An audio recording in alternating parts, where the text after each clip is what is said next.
I am Gaius Fulvius Silanus, a citizen of the Roman Republic. I fought with every ounce of my being in the Samnite Wars, and for those actions, I have been granted consulship of the Roman Republic. For my predecessor Rutulus had been brutally slain at the hands of the Samnites.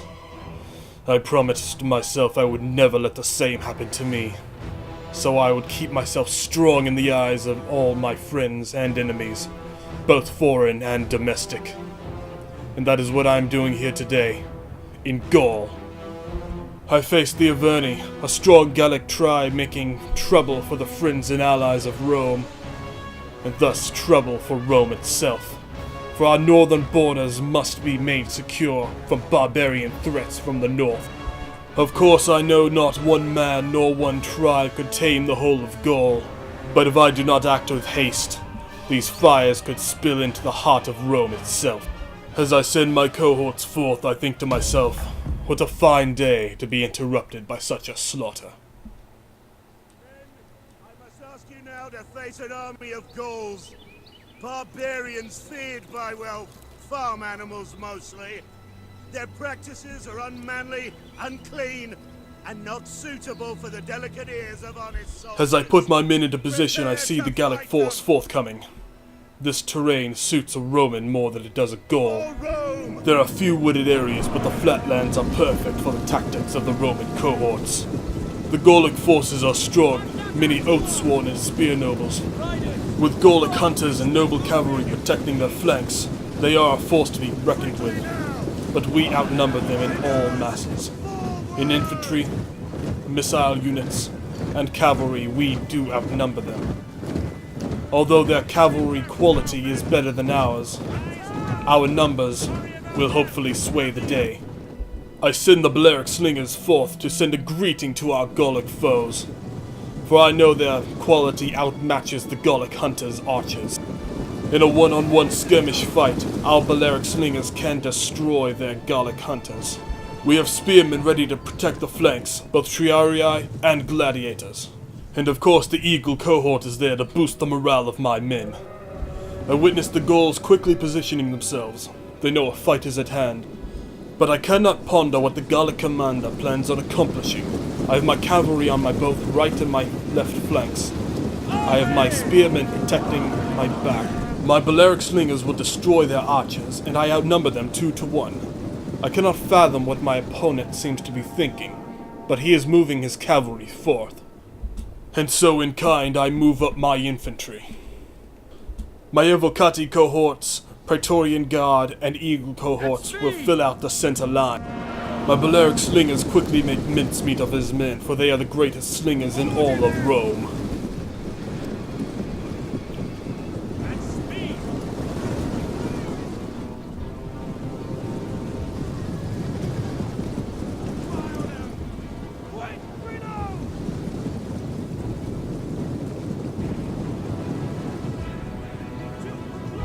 During my preparations, I noticed far too late that the Gallic cavalry had sent a lightning charge at my left and flank, smashing into my cavalry.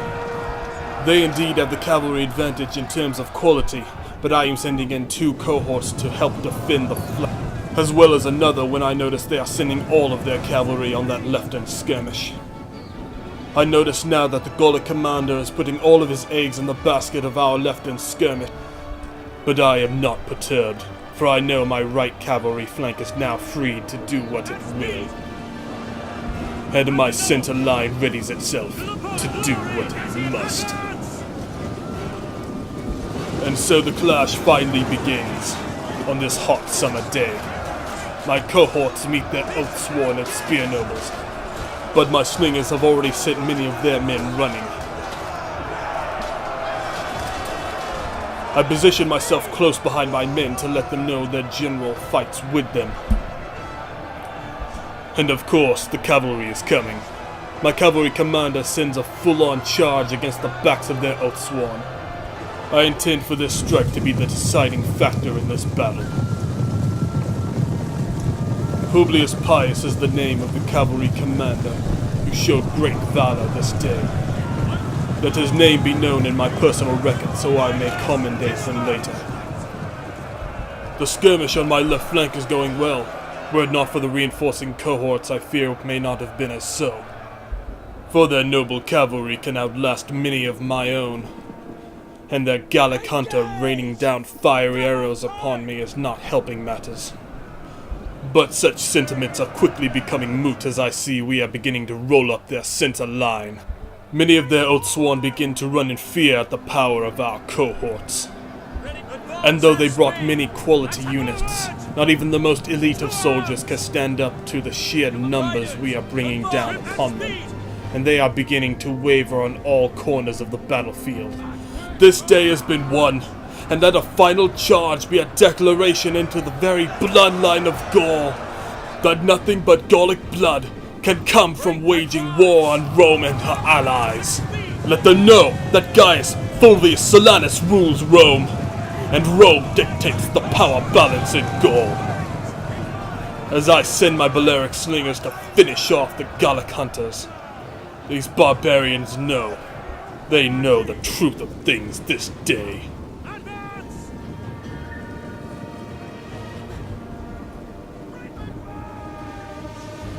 Never surrender!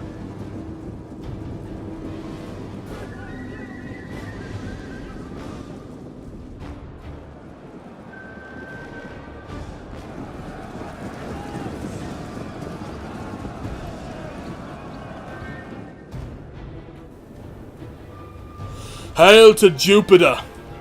Hail to Rome!